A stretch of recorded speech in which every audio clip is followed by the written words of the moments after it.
नमस्कार, मेरा नाम डॉक्टर प्रिया सिंह है। मैं ऑब्स्टेट्रिशियन एंड गायनेकोलॉजिस्ट हूँ नोबल मल्टी स्पेशलिटी हॉस्पिटल में। आज जिस टॉपिक के ऊपर हम अपने विचार व्यक्त करना चाह रहे हैं, वो टॉपिक है RH नेगेटिव ब्लड ग्रुप क्या होता है और इसका प्रेगनेंसी के ऊपर क्या असर है और इसका क्या ट्रीटमेंट जो हम एंटी-डी इंजेक्शन देते हैं वो कब लगवाना चाहिए। तो सबसे पहले जो है नॉर्मली ह्यूमन बींग्स में जो ब्लड ग्रुप सिस्टम है वो दो तरह से डिवाइड किया गया है। एक है ABO सिस्टम और एक है RH एंटीजन सिस्टम। जो ABO सिस्टम है उससे ब्लड ग्रुप डिसाइड होता है कि जैसे जो हमारी लाल रक्त कोशिकाएं हैं उसके ऊपर एक प्रोटीन की लेयर होती है जो ग्लाइकोप्रोटीन रहता है, वो AB या फिर अगर ये तीनों ही नहीं है तो वो O ग्रुप कहलाता है। तो इस तरीके से हमारा ABO सिस्टम डिवाइड होता है। अब दूसरा सिस्टम आता है RH सिस्टम। RH सिस्टम जो होता है वो पॉजिटिव या निगेटिव के रूप में डिवाइड होता है। अगर हमारे रेड ब्लड सेल में एंटी-डी प्रेजेंट है तो वो RH पॉजिटिव है, अगर एंटी-डी एब्सेंट है तो वो RH नेगेटिव है। अब इस तरीके से A positive, B positive, AB positive या फिर O पॉजिटिव इस तरीके से अगर एंटीजन प्रेजेंट है, और नहीं तो इसी की तरह नेगेटिव ग्रुप्स भी बनते हैं, A negative, B negative, AB negative या O नेगेटिव। अब प्रेगनेंसी पे हमारे ब्लड ग्रुप सिस्टम का क्या इफेक्ट होता है। बहुत सारे सवाल होते हैं लोगों के कि सेम ग्रुप है तो प्रेगनेंसी होगी नहीं होगी, शादी करें नहीं करें। तो देखिए, अगर पॉजिटिव ग्रुप्स हैं आपके हस्बैंड वाइफ दोनों के तो कोई फर्क नहीं पड़ता किस ग्रुप से हैं आप। लेकिन अगर पार्टनर नेगेटिव ग्रुप है कोई भी तो हाँ, इसका असर प्रेगनेंसी पे पड़ता है। मान लीजिए हस्बैंड पॉजिटिव है और मदर जो है वो नेगेटिव है, तो जब भी प्रेगनेंसी होगी तो इसका असर माँ के ऊपर फर्दर पड़ सकता है अगर गर्भ में पल रहा बच्चा पॉजिटिव ब्लड का हो।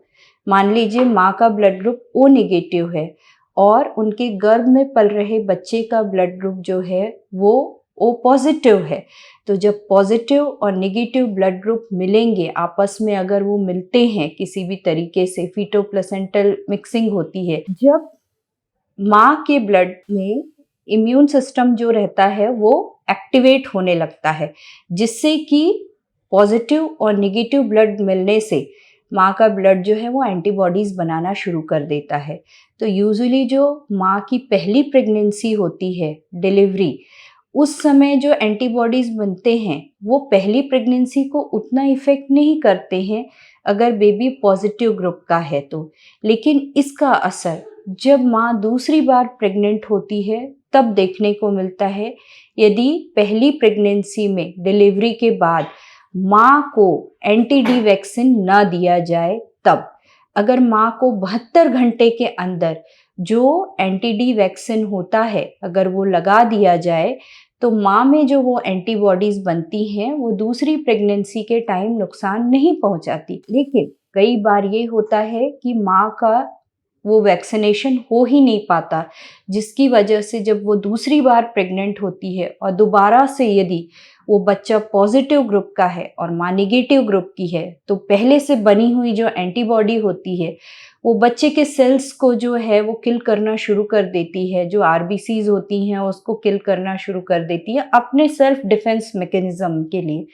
उस वजह से बच्चे में एनीमिया होना या फिर बच्चे में जो है सिर में सूजन आना या बच्चे की पेट में ही डेथ हो जाना या बच्चे को पीलिया बहुत ज़्यादा हो जाना, ये सारी चीज़ें जो उसके कॉम्प्लिकेशंस होते हैं RH नेगेटिव मदर की प्रेगनेंसी के दौरान जो हम देखते हैं, ये सब शुरू हो जाते हैं। अब आप कैसे पता करेंगे कि ये फर्दर, अगर उसको पहले तो इंजेक्शन लगा हुआ है पहली डिलीवरी के बाद पॉजिटिव नेगेटिव ब्लड होने पे, तो फर्दर प्रेगनेंसी में हमें डायरेक्टली एक इनडायरेक्ट कुम्स टेस्ट होता है वो करा के देखना होता है।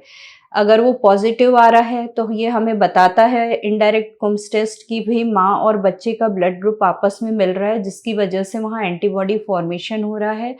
और हमें usually anti-D vaccine during pregnancy जो है हमें लगाना चाहिए, या तो 7वें महीने में एक बार 300 माइक्रोग्राम या 150 जैसा भी उसका डिमांड है, क्योंकि इसमें हम RH एंटीबॉडी टाइटर भी करा के देखते हैं। एक ब्लड टेस्ट होता है कि कितने लेवल पे माँ जो है वो पॉजिटिव जा रही है। और दूसरा, फिर डिलीवरी के 72 घंटे के अंदर बच्चे का ब्लड ग्रुप टेस्ट करके दोबारा उसको एंटी-डी वैक्सीन देना होता है। तो एक इनडायरेक्ट कुम्स टेस्ट होता है डायग्नोसिस के लिए, जो ब्लड के थ्रू किया जाता है। दूसरा, RH एंटीबॉडी टाइटर करा के देखा जाए कि किस लेवल पे वो पॉजिटिव आ रहा है।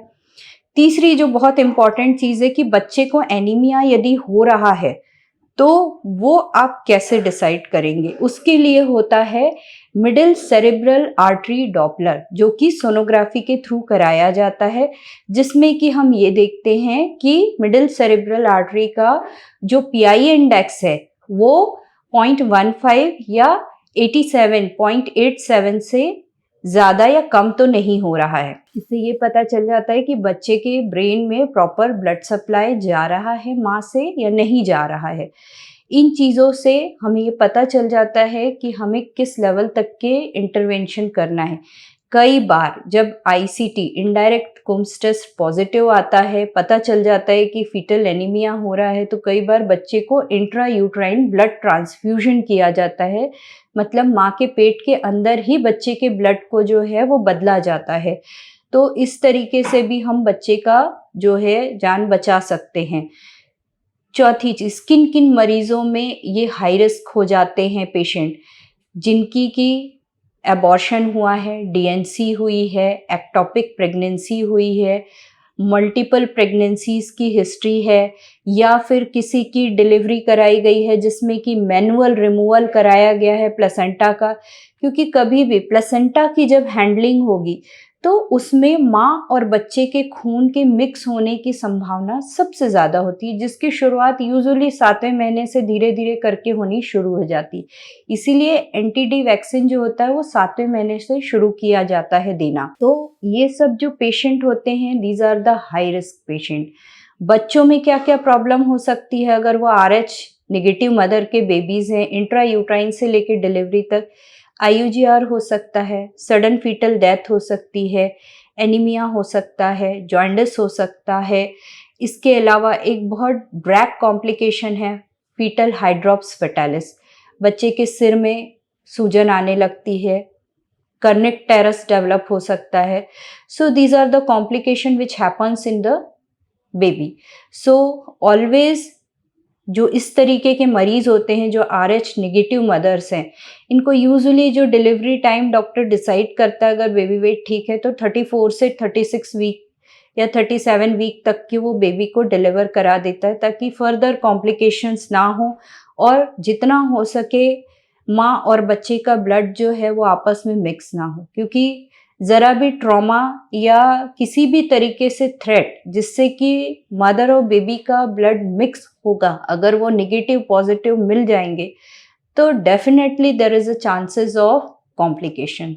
सो always try to safely deliver the mother, otherwise most of the time we lost the baby. So these are the things which has to be taken care of RH negative mother during pregnancy and after delivery. Always give anti-D vaccine within a 72 hours of pregnancy, so further pregnancy will not be a complicated pregnancy. Thank you. अगर आपको इससे related कोई भी सवाल पूछने हैं तो आप मुझसे पूछ सकते हैं, और अगर आपको ये पसंद आया तो आप इस चैनल को सब्सक्राइब कीजिए। Thank you.